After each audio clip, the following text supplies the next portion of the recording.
नमस्कार। राम राम दोस्तों में आप सबका स्वागत है। भाई साहब, कुत्ते की दुम बड़ा जोरदार मुहावरा है। कहा जाता है कि 12 साल पोंगली में रखने के बावजूद भी कुत्ते की दुम टेढ़ी की टेढ़ी रहती। तो यह बात हम मालदीव के लिए भी कह सकते हैं। कारण है भाई साहब, तभी तो हम कह रहे हैं भैया जी, मालदीव के साथ जो हमारी वेट एंड वॉच वाली पॉलिसी है ना, अब उस पर से मन डोलने लगा है। अब आप में से कुछ लोग ऑनलाइन आकर कहने लगेंगे कि ये क्या बात हुई भाई है, लेकिन हम भी खाली पीली हवा में बात नहीं करते हैं। आज ही की खबर देख लीजिए। भारतीय नेवी के साथ जो मालदीव का एग्रीमेंट था, हाइड्रोलॉजी का एग्रीमेंट था, वो निरस्त कर दिया गया है।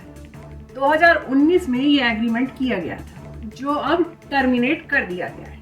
और यही वो मालदीव है 1988 में प्रधानमंत्री राजीव गांधी ने तत्कालीन राष्ट्रपति गयूम की सरकार को बचाया था सेना भेजकर।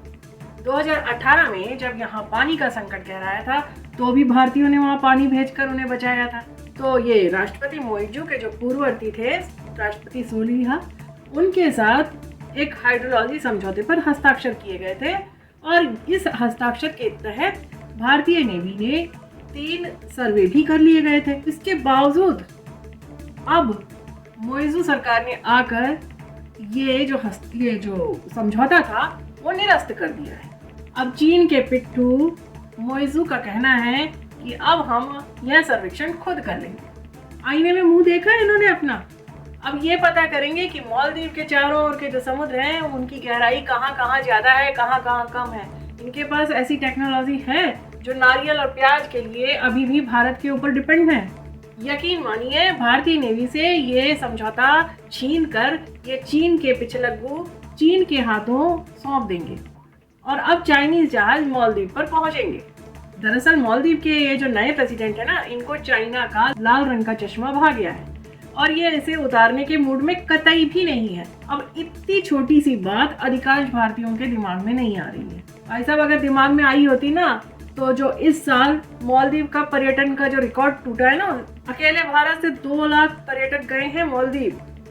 तकरीबन 18 लाख पर्यटक पहुंचे थे मालदीव, लेकिन उसमें से भी 2 लाख पर्यटक अकेले भारत से मालदीव पहुंचे थे। यानी यहाँ के लोगों ने उन्हें कितना बड़ा एक बाजार दिया था पर्यटन का। अब ये रोकना तो हमारे हाथ में था ना, लेकिन नहीं। अभी याद कीजिए, कनाडा के केस में कनाडा बड़ा उछला था, तो हमारे यहाँ से उनके राजदूतों को धक्के मार के बाहर निकाला गया। मालदीव तो कनाडा से भी ज्यादा बुरा कर रहा है। तो क्या इनके जो राजदूत हैं ये दुनिया से नहीं आ रहे हैं? इनको हम अपने सिर पर बिठा के रखें?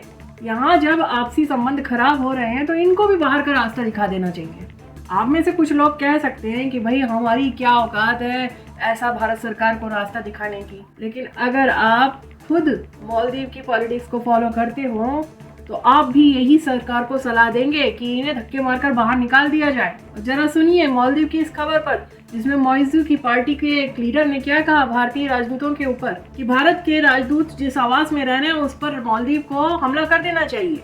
ये लीडर इंडिया आउट कैंपेन में जोरों शोरों से उचक रहा है। अब जबकि एक ही पार्टी के मोइजू और अब्दुल्ला यामीन के बीच तनातनी का दौर शुरू है। खबर तो ये है कि इस्लामिक फंडामेंटलिस्ट, इस्लामिक आतंकवादी, इस्लामिक रेडिकल्स के सपोर्ट के लिए अब्दुल्ला यामीन और मोइजू के बीच में रसाकशी चल रही है। और दोनों के बीच में ये रेस चल रही है एंटी इंडिया अपने आप को बढ़ा चढ़ाकर बताने की। मतलब साफ है कि इनके पीछे कौन हो सकता है। अगले 2-3 महीनों में ही पार्लियामेंट इलेक्शन है मालदीव में, और उसमें मोइजू को जीतना बहुत ज्यादा जरूरी है, तभी वो अपनी 5 साल की सरकार को आगे बरकरार रख सकेंगे। तो इंडिया आउट कैंपेन की आग और भड़काई जाएगी, ये मान के चलिए तय है। और भारत के साथ जितने भी एग्रीमेंट किए गए उनमें से पता नहीं कितने एग्रीमेंट टूटेंगे, क्योंकि चीन जो है वो लगातार अपनी लॉलीपॉप चुसाए जा रहा है ना। अब उसकी मिठास में तो भाई ये जो है मोइजू महाशय जी, वो इस कदर डूब चुके हैं, उनको मीठी मीठी जो चाइना लॉलीपॉप है वो इनको इतनी भारी है।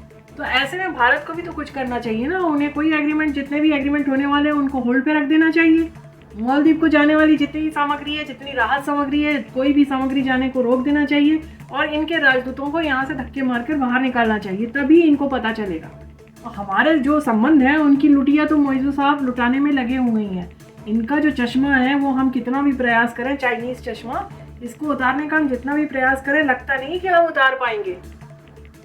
तो आप लोग खुद निर्णय लीजिए इस बात का कि इस वीडियो में जो मैं कह रही हूँ वो कितनी बात सच्ची है, कितनी गलत है। अगर आपको वीडियो अच्छा लगा हो तो इसे शेयर कीजिए और ज़्यादा से ज़्यादा लोगों तक पहुँचाइए। मेरे चैनल को सब्सक्राइब कीजिए और बेल आइकन बटन ज़रूर दबाइएगा, ताकि इस तरह की खबर मैं आगे भी आपको समय समय पर देती रहूँ। तो लेती हूँ मैं विराम और कहती हूँ राम राम।